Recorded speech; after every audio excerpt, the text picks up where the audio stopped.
ప్రముఖ సినీ నటి శ్రీమతి సంగీత గారి ప్రారంభించారు. IVF చికిత్సలో 25% భారీ discount, free doctor consultation, free ultrasound scan. 49 అంటే సంతానం, 49 అంటే సంతోషం. అన్నంలో ఉప్పు వేస్తున్నారా? ఆ తప్పు మాత్రం చేయకండి.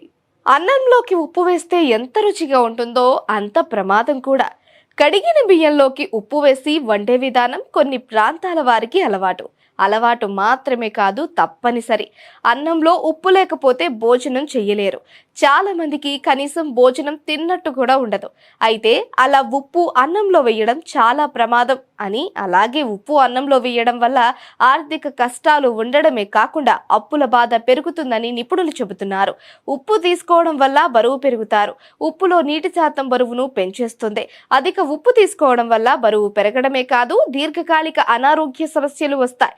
ఉప్పు తీసుకోవడం వల్ల బీపీ పెరుగుతుందని అంటూ ఉంటారు. అయితే బీపీ మాత్రమే కాదు, షుగర్ కూడా వస్తుంది. టేస్టింగ్ సాల్ట్ వల్లే ఈ అనారోగ్య సమస్యలు వస్తాయి. ఇక ఇన్ని రకాల సమస్యలను తెచ్చే ఈ ఉప్పును తక్కువగా ఉపయోగించడం మంచిదే. అలాంటి ఉప్పును అన్నంలోకి వెయ్యకపోవడం ఆరోగ్యానికే కాదు, ఇంటికి కూడా మంచిదని కొందరు పెద్దలు చెబుతున్నారు. ఉప్పుని అన్నంలోకి వేసి వండడం వల్ల ఇంటి పెద్ద అప్పుల పాలవుతాడని పెద్దవారు చెబుతున్నారు. కాబట్టి ఉప్పును తగ్గించడం మంచిది.